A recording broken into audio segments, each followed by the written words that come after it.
Hello and welcome students in our new lecture series. हमारा आज start करेंगे हम chapter 4 of NCERT of geography. Okay, so last chapter में हमने finish किया था वाटर रिसोर्सेज। लास्ट वीडियो में मैंने आपसे क्वेश्चन पूछा था कि मिनीमाता डिसीज किसके मतलब उसका रीजन क्या है, उसका कॉज क्या है। तो आई एम श्योर आपने आंसर जरूर दिया होगा कमेंट सेक्शन में। उसका कॉज मरकरी कंटेमिनेटेड कोई भी थिंग हो सकती है, मतलब मरकरी उसका कॉज है। ठीक है, अगर मरकरी से रिलेटेड कोई चीज हम ड्रिंक कर लेते हैं या मतलब जैसे भी हमारे बॉडी में चली जाती है तो हमारी कौन सी डिसीज हो जाती है, मिनीमाता। एक वाटर रिसोर्सेज में एक और डिसीज आपको लर्न रखनी चाहिए एज अ फैक्चुअल मेमोरी में कि ब्लू बेबी सिंड्रोम। ठीक है, ये एक डिसीज है। ये किससे होती है? ये हमारा होती है नाइट्रेट कंटेमिनेटेड वाटर को ड्रिंक करने से। ठीक है, अगर पानी में नाइट्रेट कंटेंट ज्यादा होगा या फिर नाइट्रेट कंटेंट होगा, ठीक है, और वो किसी ने भी पी ली तो उसको क्या हो जाएगा, कौन सी डिसीज? Blue baby syndrome. ठीक है, बॉडी ब्लू हो जाती है। ठीक, तो ये दो वाटर रिसोर्सेज से रिलेटेड डिजीज थी। सो आज हम स्टार्ट करेंगे अपना चैप्टर 4 एग्रीकल्चर। ओके, सो एग्रीकल्चर, ठीक, एग्रीकल्चर गो थ्रू तो सबने किया होता है, लाइट तो सबने पढ़ा होता है, बट इसको हमको बर्ड्स आई व्यू से पढ़ना चाहिए। क्यों? बिकॉज ये चैप्टर ये मोस्ट टेस्ट इंपॉर्टेंट आप बोल सकते हैं कि बहुत ज्यादा इंपॉर्टेंट है, अभी भी आपके स्कूल एग्जाम्स में भी और आगे कॉम्पिटेटिव लेवल पे भी। ठीक है, तो एग्रीकल्चर बहुत बहुत ज्यादा इंपॉर्टेंट चैप्टर है और इससे क्वेश्चंस भी बहुत बनते हैं। मेनली एक क्वेश्चन जरूर बनता है कि क्रॉप्स का पैटर्न क्या है और कौन सी क्रॉप कहाँ पर मिलती है। ये लॉन्ग क्वेश्चन एक बनता ही बनता है। ठीक है, तो आप बहुत अच्छे से इस चैप्टर को पढ़ेंगे। ठीक है, सो एग्रीकल्चर की हमको नीड क्यों पड़ गई समझाने के लिए, वो तो सभी को पता है। ठीक है, बट हमको थ्योरेटिकली भी इसके कुछ एस्पेक्ट पता होने चाहिए। ठीक है, तो देखते हैं। इंडिया जो है, इंडिया एक ऐसी कंट्री है जो एग्रीकल्चर पर ही डिपेंड है। मोस्ट ऑफ द जो पर्सन्स हैं वो किस पे डिपेंड है? एग्रीकल्चर पे। तो इंडिया एग्रीकल्चरली इंपॉर्टेंट कंट्री है। Okay, two third population engaged in agriculture. India में कितनी पॉपुलेशन इंगेज्ड है एग्रीकल्चर में? 2/3। ठीक है, 2/3। अब आप समझ लीजिए कितनी, जो टोटल पॉपुलेशन का 2/3 किसमें इंगेज्ड है? एग्रीकल्चर में। ठीक है, और अब सोचिए आप, एग्रीकल्चर हमको क्या क्या प्रोवाइड करता है, क्यों इंपॉर्टेंट है? It provide us food, fibre, ठीक है, एंड सब इम्पोर्टेंट रॉ मटेरियल्स। जैसे रॉ मटेरियल्स में एग्जांपल देते हैं, रॉ मटेरियल्स हमें क्यों जरूरी होते हैं? क्योंकि डिफरेंट इंडस्ट्रीज उसका यूज करके अपना प्रोडक्ट बनाती हैं। लाइक जैसे अगर हम एग्जांपल लेंगे शुगर केन का, ठीक है, तो शुगर केन एक रॉ मटेरियल है, उसको हम रिफाइन करके उसको और इनहेंस करके हम क्या बनाते हैं? शुगर बनाते हैं। ठीक, जैगरी भी हमारा किससे बनती है? शुगर से। ठीक है, तो ये सब हमारे एग्जाम्पल हो गए। ठीक है, अब इट इज जो एग्रीकल्चर है, it is essential for food security के लिए भी एसेंशियल है कि नहीं है? देखिए, फूड सिक्योरिटी हमें किसके थ्रू मिलती? मतलब जब हमको क्रॉप्स प्रोवाइड होंगी, जब कंज्यूम करेगा पर्सन तो वो उसका सेटिस्फेक्शन होगा कि नहीं। तो ये हमारा जो एग्रीकल्चर है ये किसके लिए इम्पोर्टेंट है? फूड सिक्योरिटी के लिए भी। अब फूड सिक्योरिटी के लिए तो हमारा इकोनॉमिक डेवलपमेंट के लिए भी इम्पोर्टेंट होगा। तो क्या है कि ये हमारा फूड सिक्योरिटी के लिए भी इम्पोर्टेंट है। ठीक है, फूड सिक्योरिटी, और इसी से ही हमारा क्या शो होता है? Economic development. ठीक है, बहुत सारे जो मटेरियल्स हैं, फूड प्रोडक्ट्स है, वो एक्सपोर्ट होते हैं इंडिया से। ठीक है, जिसके थ्रू हमारी इकोनॉमी बूस्ट होती है, इकोनॉमिक ग्रोथ होती है। ठीक है, और मोस्ट ऑफ द प्रोडक्ट्स हमारे एग्रीकल्चर से रिलेटेड ही होते हैं। ठीक है, जैसे कैश क्रॉप्स अभी आगे बढ़ेंगे तो कैश क्रॉप्स क्या है? ऐसी क्रॉप्स जिससे हमको कैश मिलता है, नाम पे ही डिपेंड है। ठीक है, तो ऐसी क्रॉप्स कहाँ एक्सपोर्ट होती हैं तो उससे हमको ज्यादा वो मिलता है। अभी कॉमर्शियल क्रॉप्स पढ़ेंगे, कॉमर्शियल फार्मिंग पढ़ेंगे, वो सब क्या होता है वो आगे पढ़ेंगे। ठीक है, तो इससे हमको क्या मिलता है? हमारी इकोनॉमिक ग्रोथ होती है। ठीक है, और जो हाँ एक और चीज है कि एग्रीकल्चर जो हमारा है वो एक प्राइमरी सेक्टर की सर्विस है। ठीक है, ना ही ये हमारी सेकेंडरी सेक्टर की है, ना ही टर्शरी। देखिए, प्राइमरी सेक्टर सर्विस वो होती है जो बिल्कुल स्टार्टिंग लेवल की सर्विस होती है, उसको क्या कहते हैं? प्राइमरी सेक्टर की सर्विस। ठीक है, और जो हमारी टर्शरी सेक्टर की सर्विस होती है वो बिल्कुल मैन्युफैक्चर्ड सर्विस होती है। लाइक जैसे बिल्कुल अगर हम किसी डिवाइस से हवा ले रहे हैं, जैसे एसी हो गई, ठीक है, तो वो हमको बिल्कुल एक मैन्युफैक्चर मॉडर्न टाइप की सर्विस प्रोवाइड कर रही है, तो उस वो टर्शरी में आ गया। और इंडस्ट्रीज वगैरह होती है जहाँ पे बनती है चीज, रॉ मटेरियल से चीज जहाँ बनती है, वो सेकेंडरी सेक्टर होता है। ओके, तीनों सेक्टर आपको समझ में आ गया। तो हमारा एग्रीकल्चर कौन से सेक्टर में आता है? प्राइमरी सेक्टर, ठीक है। अब हम पढ़ते हैं टाइप्स ऑफ फार्मिंग, ठीक। अब टाइप्स ऑफ फार्मिंग क्या होता है ये पढ़ते हैं। एग्रीकल्चर हमें समझ में आ गया, अब पढ़ते हैं types of farming. Types of farming, देखिए मेजरली तो ये 2 टाइप्स की होती हैं, ठीक। कौन कौन सी? एक होती है सबसिस्टेंस फार्मिंग, सबसिस्टेंस फार्मिंग, ठीक है। और एक होती है हमारी कमर्शियल फार्मिंग, फार्मिंग। इनको आप नाम से ही क्लियर कर सकते हैं कि दोनों क्या होती हैं, ठीक है। और हाँ, सब्सटेंसिव फार्मिंग में 2 टाइप्स और होते हैं, ठीक। वो कौन कौन से होते हैं? फर्स्ट होता है primitive substantive farming, okay. Substantive farming के 2 टाइप्स है, प्रिमिटिव सब्सटेंसिव फार्मिंग और इंटेंसिव सबसिस्टेंस फार्मिंग, ठीक। ऐसे मतलब सबसिस्टेंस फार्मिंग, ठीक। तो ये हमारे टाइप्स हो गए। अब टाइप्स को एक्सप्लेन करते हैं कि सबसिस्टेंस क्या होता है और कमर्शियल फार्मिंग क्या होती है। देखियो, सबसिस्टेंस फार्मिंग वो होती है सस्टेन वंस ओन फैमिली, मतलब ऐसी फार्मिंग जहां पर जो भी बंदा या जो भी फार्मर क्या कर रहा हो, फार्मिंग कर रहा हो टू सस्टेन अवर फैमिली, ठीक है। मतलब अपनी सिर्फ इतना वो फार्म कर रहा हो, मतलब इतनी वो फार्मिंग कर रहा हो कि सिर्फ अपनी फैमिली को सस्टेन कर पाए, मतलब सर्वाइवल उसका चला पाए, ठीक है। समझ में आया? मतलब इतनी ज्यादा नहीं कि हाँ दूसरों को भी दे दे। या कमर्शियल फार्मिंग ये होता है, इसमें आप कमर्शियल समझिए। कमर्शियल फार्मिंग ये होता है कि जो भी हमने प्रोडक्ट प्रोड्यूस किया है उसको सेल करके कुछ हमको मिल जाए, कुछ प्रॉफिट मिल जाए, हम प्रॉफिट के लिए ही कमर्शियल फार्मिंग करते हैं। और वहीं सबसिस्टेंस फार्मिंग होता है कि जो खुद की एग्जिस्टेंस के लिए फार्मिंग करे, ठीक है। क्या करे? खुद के एग्जिस्टेंस के लिए, मतलब सब्सटेंसिव फार्मिंग, मतलब सस्टेन करने के लिए फार्मिंग करे, सिर्फ अपनी फैमिली, अपने और अपनी फैमिली के लिए। तो वो हमारी सब्सिस्टेंस फार्मिंग हो गई। और कमर्शियल फार्मिंग की ऐसी फार्मिंग जो हम बेचने के लिए करें और उससे प्रॉफिट कमाएं, ठीक है। समझ में आ गया दोनों का डिफरेंस? अब हम पढ़ते हैं एक एक को डिटेल में, ठीक है। सबसे पहले हमारी कौन सी फार्मिंग है? प्रिमिटिव सबसिस्टेंस फार्मिंग के अंदर 2 फार्मिंग थी, उसको हम फर्स्ट पढ़ते हैं, ठीक है। फर्स्ट है हमारी प्रिमिटिव सब्सटेंसिव फार्मिंग, ओके। अब ये क्या है? सब्सटेंसिव तो समझ लिया आपने, अब उसमें भी प्रिमिटिव क्या है? तो प्रिमिटिव मीन्स होता है ओल्ड या ट्रेडिशनल, मतलब पुराना, ठीक है। ओल्ड या ट्रेडिशनल, इसका पर्टिकुलर मीन क्या होता है? ओल्ड या ट्रेडिशनल, ठीक है। मतलब अभी आपको इतना समझ में तो आ ही रहा होगा कि ऐसी फार्मिंग जो बहुत पुराने तरीके से की जा रही हो, ठीक। अभी आप इतना समझिए, ठीक। तो ओल्ड या ट्रांजिशनल, इसका मीन्स होता है प्रिमिटिव का, ठीक है। अब जो ये है type of farming for basic survival, ये एक ऐसी फार्मिंग है जो बेसिक सर्वाइवल के लिए की जाती है, ठीक है। अभी आप कंफ्यूज हो रहे होंगे, सब्सटेंसिव और प्रिमिटिव और इंटेंसिव में कंफ्यूज नहीं होंगे जब मैं आपको तीनों एक्सप्लेन कर दूंगी, ठीक है। तो प्रिमिटिव ये होती है कि बेसिक टाइप होता है फार्मिंग का जिसमें खुद को वो सर्वाइव कर पाए जो भी फार्मर है, ठीक है। Practised in on small area, ठीक है। ये कहाँ प्रैक्टिस होती है? अब इसके कैरेक्टरिस्टिक से आप इसको डिफरेंशिएट कर पाएंगे। ये प्रैक्टिस होती है, मतलब इसे की जाती है किसमें? स्मॉल एरिया में, लार्ज एरिया में नहीं की जाती, स्मॉल एरिया में की जाती है। आप जब भी प्रिमिटिव नाम सुनेंगे आप पुराने टाइम पे सोचने से लगेगा, ठीक है। पुराने टाइम पे चले जाइएगा और तब सोचिएगा कि तब कैसे फार्मिंग होती थी। छोटे छोटे लैंड्स होते थे, अब छोटे छोटे लैंड्स होते थे और इसमें क्या है? मॉडर्न टेक्निक्स नहीं यूज की जाती, क्योंकि पुराने टाइम पे आप खुद देखते होंगे कि बहुत ज्यादा हाई फाई टेक्निक्स नहीं यूज कर, क्योंकि डेवलप ही नहीं थी, ठीक है।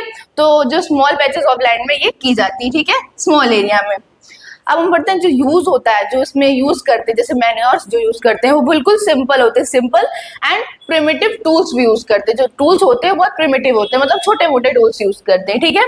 Simple and primitive tools, simple and primitive tools, ठीक। इसमें बहुत ज्यादा मॉडर्न टेक्निक्स नहीं यूज की जाती हैं। अब रिलाइड ऑन फैमिली और कम्युनिटी लेबर, ठीक है। इट रिलाइड ऑन फैमिली और community, not in labour intensive, मतलब ये फार्मिंग वो करते हैं, कुछ घर के लोग हो गए या लोकल वगैरह, मतलब आसपास के। इसको करने के लिए हम बाहर से लेबर हायर नहीं करते, मतलब इतनी ज्यादा ये मॉडर्न नहीं होती है। छोटी मोटी फार्मिंग होती है तो यही सोचते हैं कि खुद के सर्वाइवल के लिए करनी है तो घर के ही मेंबर्स कर लेते हैं, या एक छोटी मोटी कम्युनिटी लेवल पे भी कर लेते हैं, ठीक है। बाहर से लेबर हम नहीं एक्वायर्ड करते हैं, ठीक है। तो रिलाइड ऑन फैमिली और कम्युनिटी, ठीक। मोस्टली ये घर ही के लोग करते हैं। रिलाइड ऑन किस पे रिलाइड होती है? On family and community.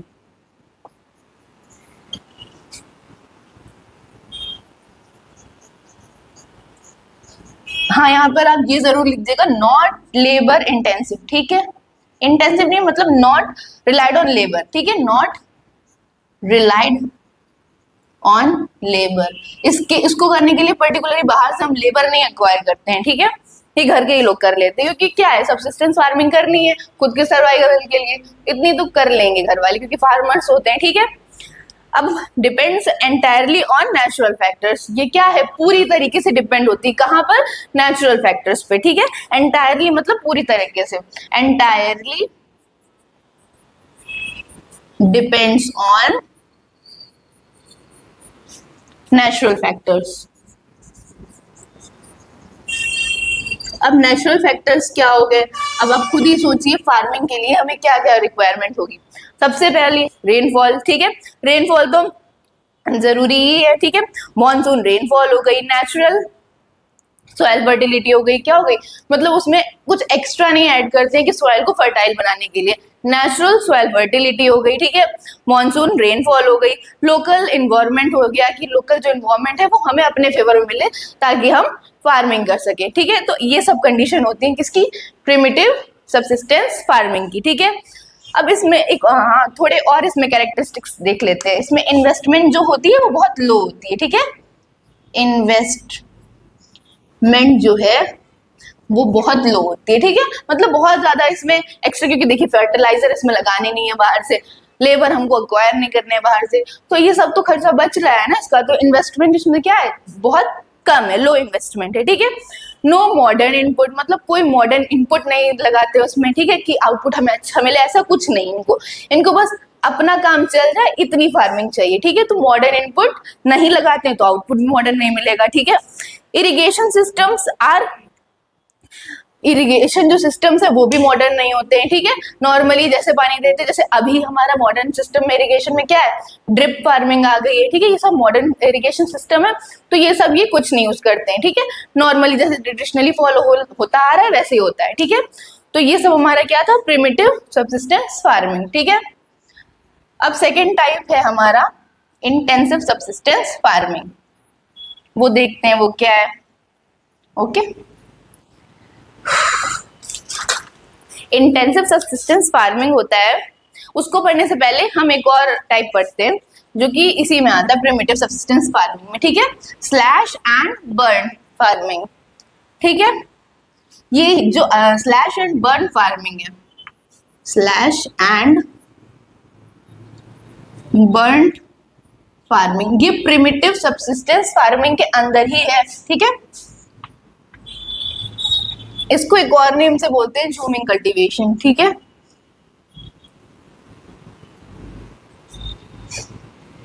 Jhuming cultivation, ठीक है। स्लैश एंड बर्न मतलब, स्लैश मतलब कट, ठीक है, कट और बर्न करना, ऐसी फार्मिंग, ठीक है। अब देखिए ये क्या होती है स्लैश एंड बर्न, इसके डिफरेंट डिफरेंट नेम भी होते हैं, इंडिया में भी डिफरेंट नेम है, अलग अलग जगह के, अलग अलग स्टेट के, और वर्ल्ड में भी अलग अलग कंट्रीज के, ठीक है, वो आपको बताएंगे। और इसको शिफ्टिंग कल्टीवेशन भी कहते हैं। Jhuming cultivation particularly Assam, Meghalaya area में कहते हैं, अभी आपको नेम सारे बता दूंगी, ठीक है। तो इसको एक और नेम से भी कहते हैं, बहुत जो पॉपुलर नेम है वो है शिफ्टिंग कल्टीवेशन, शिफ्टिंग कल्टीवेशन, ठीक है। अब देखो इसमें क्या होता है, ये फार्मिंग कैसी होती है, a patch of area of forest, ठीक है। एक एरिया सेलेक्ट कर लेते हैं, छोटा सा या लार्ज सा, मीडियम का, वो आप पे डिपेंड है, ठीक है। एक एरिया सेलेक्ट कर लिया, सपोज करिए ये एरिया सेलेक्ट कर लिया, ठीक है। यहाँ पे हमने क्या किया, अपनी फार्मिंग की, ठीक है। फार्मिंग कर ली, उसके बाद हमने हार्वेस्ट भी कर लिया, जो भी क्रॉप हुई कर लिया, उसके बाद ट्रीज को कट डाउन कर देते हैं और बर्न कर देते हैं। और जो बर्न हुई एशेस होती है वो मिक्स कर देते हैं किसमें, सॉइल में कर दिया। क्यों, ताकि जो सॉइल की फर्टिलिटी है वो इंक्रीज हो जाए। हो गई, इंक्रीज हो गई। उसके बाद अब यहाँ पे स्लैश एंड बर्न कर दिया, मतलब काट दिया और जला दिया, ठीक है। और जो ऐश थी वो यहाँ मिक्स कर दी। अब यहाँ पे दोबारा फार्मिंग तब तक करेंगे जब तक कि वहां पे सॉइल की फर्टिलिटी है, ठीक। स्लैश एंड बर्न का मतलब ये होता है कि हाँ हमने वहां क्रॉप उगा ली, जैसे बहुत सारी फार्मिंग होती है, हमने क्रॉप उगा ली, उसके बाद हार्वेस्ट कर लिया, फिर उसको ऐसे ही छोड़ दिया। लेकिन यहाँ पर ऐसा होता है कि छोड़ते नहीं है, ट्रीज को कट कर देते हैं और बर्न कर देते हैं वहीं पे, और जो ऐश होती है वो सॉइल के साथ मिक्स होके फर्टिलिटी की उसकी इंक्रीज करती है। तो ये प्रोसेस क्या होता है, स्लैश एंड बर्न फार्मिंग का, ठीक है। और जो फार्मर्स हैं वो तब तक उस जगह को नहीं छोड़ते जब तक वहां की फर्टिलिटी रहती है, ठीक है। इंक्रीज तो होती ही रहती है, लेकिन एक टाइम होता है कि वहां की फर्टिलिटी चली जाती है। तो फिर क्या करते हैं फार्मर्स, दूसरी प्लेस पे मूव करते हैं, कोई दूसरा पैच लैंड का कवर कर लेते हैं, उसमें करने लगते हैं, ठीक है। तो ये फार्मिंग क्या होती है, स्लैश एंड बर्न फार्मिंग, ठीक है। अब डिफरेंट डिफरेंट कुछ नेम है इसके, वो देख लेते हैं हम, ठीक है। और ये डिफरेंट नेम आपको लर्न करने ही करने, ये एमसीक्यूज या आपको हो सकता है शॉर्ट आंसर में दे दिया जाए कि हाँ इसके नेम लिखिए और कहाँ कौन से स्टेट में क्या बोला जाता है, ठीक है। तो ये आपको लिखने हैं। देखिए सबसे पहले तो है झूमिंग, ठीक, जो अभी मैंने बताया आपको। झूमिंग फार्मिंग या कल्टीवेशन कुछ भी आप लिख सकते हैं, ठीक है।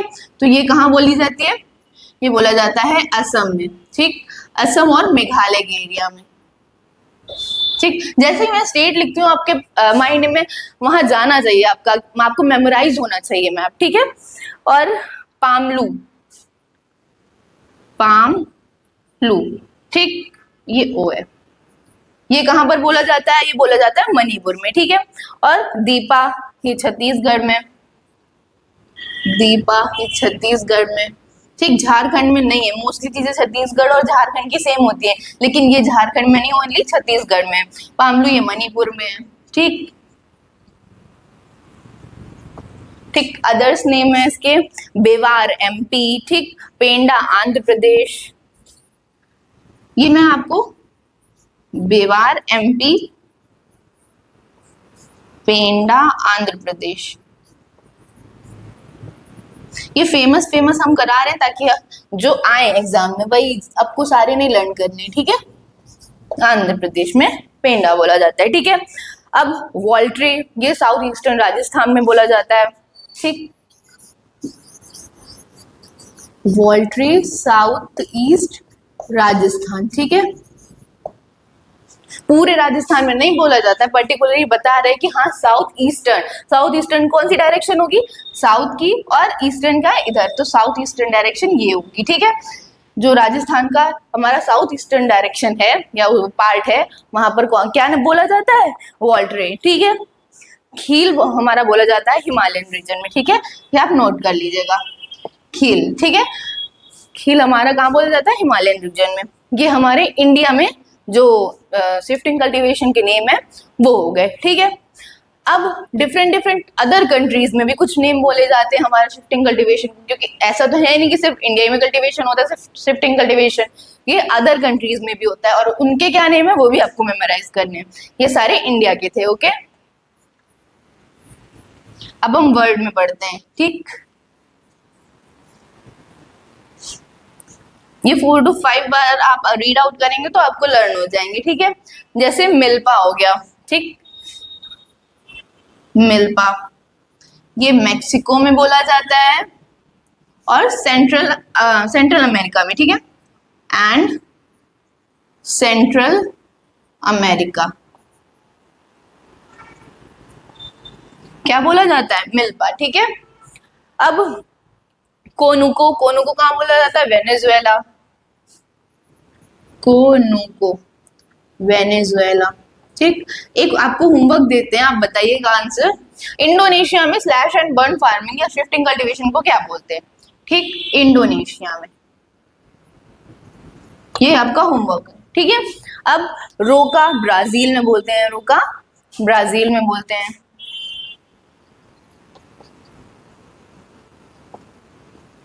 ठीक। मसोले बोलते हैं सेंट्रल अफ्रीका में, सोले सेंट्रल अफ्रीका में।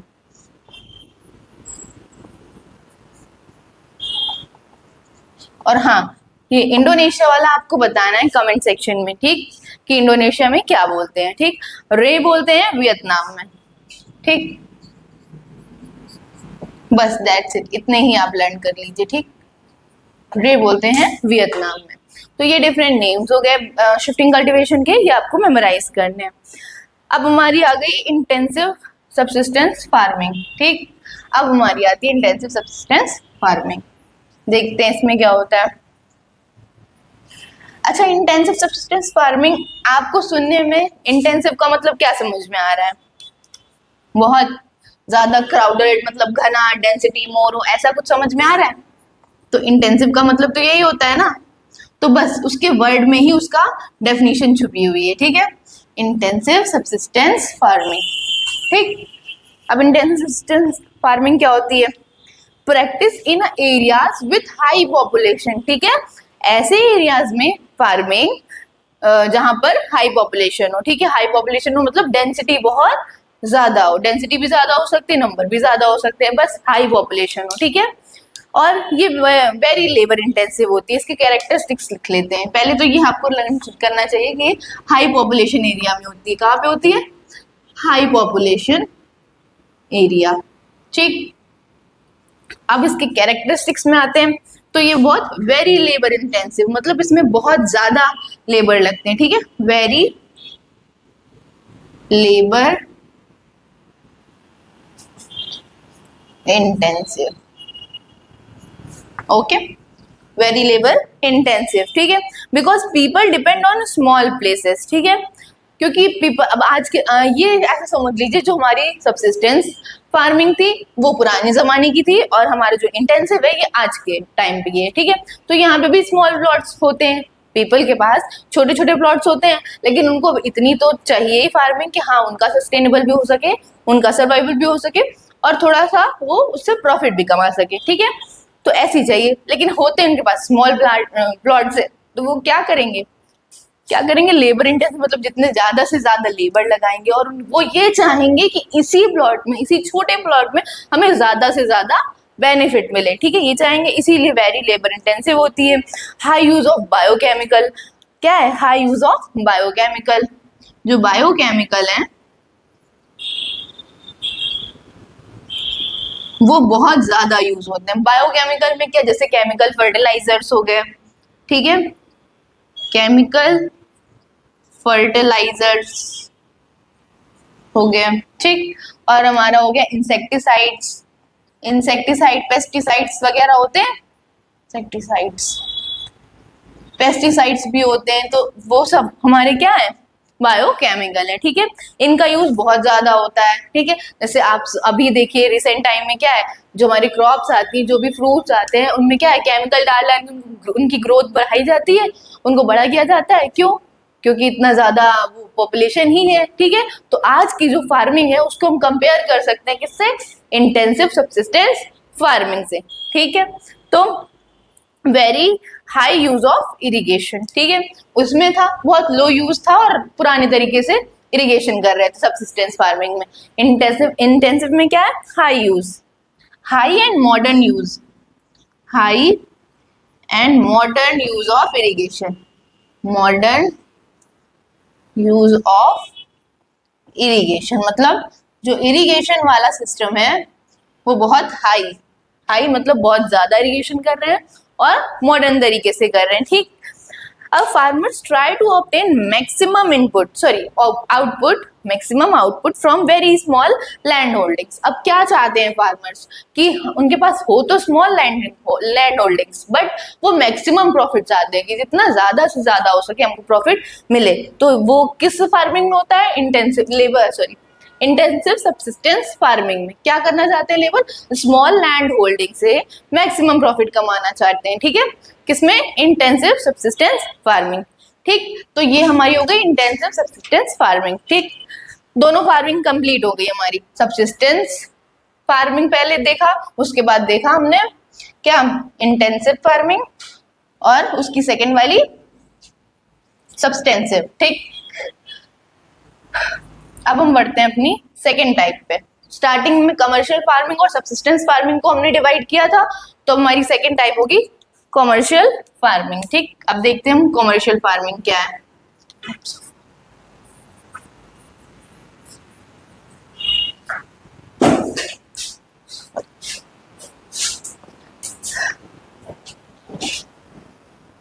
कमर्शियल फार्मिंग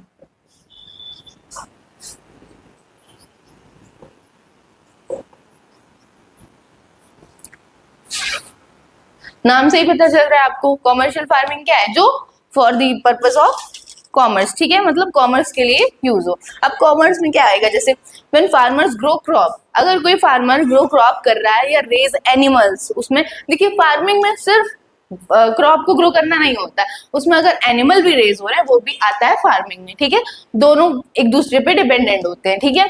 तो अगर कोई फार्मर क्रॉप ग्रो कर रहा है या एनिमल रेज कर रहा है, ठीक है, to sell, not just feed themselves, ठीक है, उनको बेचने के लिए कर रहा है फार्मिंग, सिर्फ खुद के लिए नहीं कर रहा है कि हाँ हम उनको रेज कर रहे हैं एनिमल्स को और क्रॉप्स को ग्रो कर रहे हैं, लेकिन खुद के लिए ऐसा नहीं है। वो उनको ग्रो ही, उनका पर्पज ही होता है कि ग्रो हो रहे हैं, हमको इनको बेचना है और अपना प्रॉफिट कमाना है, ठीक है, for the purpose of commerce, ठीक है, ये कॉमर्स के पर्पज से क्रॉप ग्रोन करते हैं और एनिमल को रेज करते हैं। तो ये हो गई हमारी कमर्शियल फार्मिंग।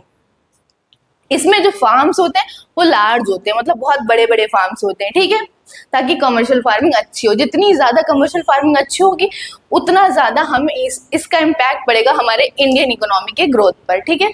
अब आप खुद सोचिए, अगर ज्यादा से ज्यादा फार्मर कमर्शियल फार्मिंग करेंगे, लेकिन इसका नुकसान भी है, ठीक है, हर चीज के नेगेटिव और पॉजिटिव एस्पेक्ट्स दोनों होते हैं, ठीक है। अभी आपको पॉजिटिव बता रहे हैं, कमर्शियल फार्मिंग अगर ज्यादा से ज्यादा होगी तो ज्यादा से ज्यादा प्रोडक्ट्स ग्रो होंगे हमारे इंडिया में कि नहीं, और क्रॉप ज्यादा से ज्यादा होंगी तो जितना ज्यादा अमाउंट में होगा उतना ज्यादा हमारा एक्सपोर्ट बढ़ेगा, एक्सपोर्ट कैपेसिटी बढ़ेगी, और जितनी एक्सपोर्ट कैपेसिटी बढ़ेगी उतनी इकोनॉमी की हमारे ग्रोथ होगी, ठीक है। लेकिन अभी उतनी ज्यादा कमर्शियल हो तो रही है कमर्शियल फार्मिंग बहुत ज्यादा, लेकिन उतनी नहीं हो रही कि बहुत ज्यादा हमारे में इम्पैक्ट पड़ रहा हो इकोनॉमी पे, लेकिन हाँ एक एवरेज अमाउंट में हो रही है, ठीक है। अब कमर्शियल क्रॉप्स कौन कौन सी होती हैं, आपके मन में डाउट आना चाहिए, ठीक, तो कमर्शियल क्रॉप हो गई हमारी कमर्शियल क्रॉप्स, ठीक, जैसे हमारा कॉटन हो गया। अभी आपको ये बताते हैं कि कैसे, देखिए कॉटन हो गया, ठीक, cotton as a raw material भी सेल होता है और कॉटन से हम डिफरेंट डिफरेंट फाइबर या कपड़े बना के भी सेल करते हैं, उसका अलग अलग रेट होता है, ठीक है।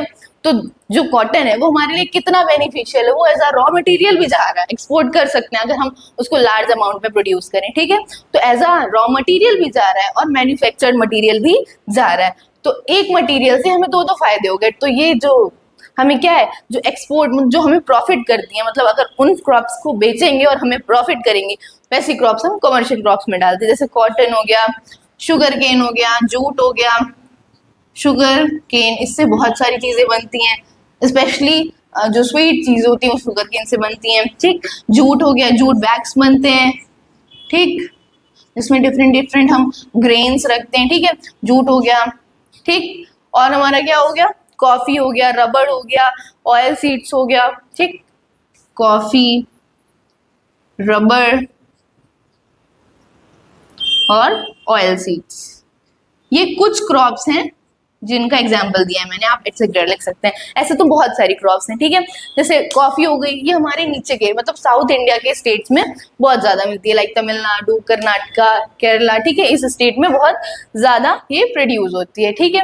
अब इसका भी एक ज्योग्राफिकल फैक्टर ये है कि जैसे मानसून की रेनफॉल कैसे आती है, उसकी डायरेक्शन क्या होती है, उसका इम्पैक्ट भी होता है, क्लाइमेट का भी इम्पैक्ट होता है, इसलिए साउथ इंडिया में कॉफी ज्यादा होती है, सबसे ज्यादा टी असम में होती है, ठीक है, और यहाँ टी भी हो सकता है कमर्शियल क्रॉप, ठीक है, और ऑयल सीड मतलब बहुत डिफरेंट डिफरेंट टाइप के ऑयल सीड्स भी हमारे क्या होते हैं, एक्सपोर्ट होते हैं, रबर भी, ठीक, रबर का भी प्लांट होता है, ठीक, ये हमारे क्या है डिफरेंट डिफरेंट कमर्शियल क्रॉप्स हैं। अब नेक्स्ट हमारा टॉपिक है मेजर क्रॉप्स, मतलब मेजर क्रॉप्स का मतलब है कि जो बहुत ज्यादा डे टू डे लाइफ में यूज होती है, ठीक है, जैसे हमारा राइस हो गया, व्हीट हो गया, ये सब क्रॉप्स ही तो हैं, राइस, व्हीट, बार्ले, ज्वार, ठीक है। तो अब ये सब आपको हम एक एक एक्सप्लेन करेंगे, ठीक है, लेकिन उससे पहले एक गो थ्रू कर लेते हैं छोटा सा उसका डायग्रामेटिक रिप्रेजेंटेशन देख लेते हैं, ठीक है। अभी आपको मैप में मैं थोड़ा सा ऐसे ही दिखा दूंगी, नेक्स्ट लेक्चर में हम सबको एक्सप्लेन करेंगे, और हाँ, और सारे स्टेट्स भी एक्सप्लेन करेंगे, कौन सी स्टेट में कौन सी होती है, कौन सी उस क्रॉप का कौन सा स्टेट लार्जेस्ट स्टेट है, ये सब एक्सप्लेन करेंगे, ठीक है। अभी आप मैप में देख लीजिए, तो कुछ मेजर क्रॉप्स हैं जो हमारे इंडिया में फाउंड होती हैं, उसका आप मैप के थ्रू देख लीजिए रिप्रेजेंटेशन। देखिए लाइक लद्दाख और हिमाचल प्रदेश के कुछ एरियाज में और उत्तराखंड के एरियाज में हमें कौन सी क्रॉप मिलती है, ये कौन सा सिंबल है, ज्वार, ठीक है। तो यहाँ पर हमारी क्या मिलती है, ज्वार मिलती है, ठीक है, ठीक। और यहाँ पे पंजाब और हरियाणा के इस जो रीजन है, यहाँ पे हमें क्या मिलता है, यहाँ पे फॉरेस्ट एंड श्रब्स मिलते हैं, ठीक है। फॉरेस्ट एंड श्रब्स में डिफरेंट टाइप्स की क्रॉप्स ग्रो होती हैं, ठीक है। जरूरी नहीं है कि वहाँ पे एक पर्टिकुलर क्रॉप ही ग्रो हो, ठीक है। वहाँ पे बहुत ज्यादा चांसेस रहते हैं कि डिफरेंट डिफरेंट क्रॉप ग्रो हो सके, इसलिए यहाँ क्रॉप नहीं लिखा है, फॉरेस्ट एंड श्रब लिखा है, ठीक है। स्क्रब बोलते हैं या श्रब, कुछ भी आप प्रोनाउंसिएशन कर सकते हैं, ठीक है। और जो हमारा ये कौन सा एरिया है, राजस्थान का कुछ एरिया, ठीक है, और ये कुछ यूपी का भी एरिया इसमें आ जाता है। यहाँ पे हमारे वीट मिलता है, ठीक है। ग्रीन रिवॉल्यूशन हुआ था हमारा, तो मेजर कौन कौन से स्टेट से जिन पर इम्पैक्ट पड़ा था, वो था हमारा पंजाब, हरियाणा और जो वेस्टर्न यूपी का साइड है, उस एरिया में बहुत ज्यादा इम्पैक्ट पड़ा था। क्यों? क्योंकि वहाँ पे HYV सीड्स यूज किए गए थे, ठीक है। HYV मतलब हाई यील्ड वेराइटी सीड्स, ठीक है। उनके जो सीड्स के जो हाई यील्ड वेराइटी थी वो यूज किया गया था, उसका इम्पैक्ट ये पड़ा था जो हमारे ग्रीन रिवॉल्यूशन हुआ था। आप ये बताइएगा कमेंट सेक्शन में कि ग्रीन रिवॉल्यूशन के फादर किसको कहा जाता है, ठीक है। और हाँ, तो यहाँ पे इम्पैक्ट ज्यादा पड़ा था इस एरिया में, ठीक है। तो इसीलिए यहाँ पे जो वीट का प्रोडक्शन है वो सबसे ज्यादा होता है, ठीक है। यहाँ MP एरिया में भी कुछ अमाउंट ऑफ में वीट होता है, ठीक है। तो ये सब वीट के एरिया है, ठीक है। नेक्स्ट है हमारा, जो हमारा इंडिया में लार्ज अमाउंट में होता है वो क्या होता है, राइस होता है, नॉट वीट, ठीक है। वीट का प्रोडक्शन सबसे ज्यादा कंट्रीज में सबसे ज्यादा कौन सी कंट्रीज में होता है, चाइना में, ठीक है। हमारी कंट्री में राइस का प्रोडक्शन सबसे ज्यादा होता है, ठीक है। क्यों? क्योंकि ओशन हमारे पास में है, ठीक है। जो चाइना है उसके पास भी ओशन है, ऐसा नहीं कि उसके बॉर्डर नहीं लगते, ओशन है उसके पास भी, बट हमारे पास, या फिर बोल सकते हैं कि ये हमारा लक है, या जो भी है, हमारे जो क्लाइमेट कंडीशन है वो हमारे फेवर में है, इसलिए हमारे पास ज्यादा प्रोडक्शन होता है, वो गॉड नोज, ठीक है। लेकिन हमारे जो इंडिया में राइस का प्रोडक्शन सबसे ज्यादा होता है, ठीक है। और ये एरिया कौन सा है, राइस प्रोडक्शन का, ठीक है। नेक्स्ट हमारा आता है, ये वाला मैंने बता दिया, ये कौन सा था, ज्वार एरिया, ठीक है। और जो हमारा गुजरात का रीजन हो गया, सम अमाउंट ऑफ राजस्थान, ये कौन सा रीजन, यहाँ पे बाजरा ग्रो होता है। आपको ये पता होगा जो हमारे जैसे बाजरा हो गया, ज्वार हो गया, मिलेट्स हो गया, इनमें पानी कम लगता है, ठीक है। तो अब पानी कम हमारे कौन से स्टेट्स में, मतलब जो लेस वाटर है वो कौन से स्टेट्स में, राजस्थान और कुछ पार्ट ऑफ गुजरात में भी है, ठीक है। तो यहाँ पे लेस वाटर क्रॉप यहीं पे ही ग्रो होंगी, ठीक है। और ये हमारी कौन सी क्रॉप हो गई, ये बाजरा हो गया। तो सारी क्रॉप्स हमने बता दी कि राइस कहाँ पे मिलता है, बाजरा, wheat, jowar and forest and shrubs, ठीक है। कुछ पार्ट ऑफ जो ज्वार है वो हमारा अरुणाचल प्रदेश में भी होता है, ठीक है। असम भी इसमें आ जाता है, लेकिन पूरा असम नहीं, सम अमाउंट ऑफ, ठीक है। मेजरली असम फेमस है टी के लिए। तो ये हमने ओवरव्यू कर लिया क्रॉप्स का। नेक्स्ट क्लास में आपको सारे क्रॉप्स को एक्सप्लेन कर दूंगी और सारे उसके जो कैरेक्टरिस्टिक्स है वो बता दूंगी। तो वो आप उसका एक लॉन्ग आंसर प्रिपेयर कर लीजिएगा, ठीक है, बहुत ज्यादा इंपॉर्टेंट है, ठीक। तो thank you for all this lecture. Like, share and subscribe the Divine Word of Education channel. Thank you.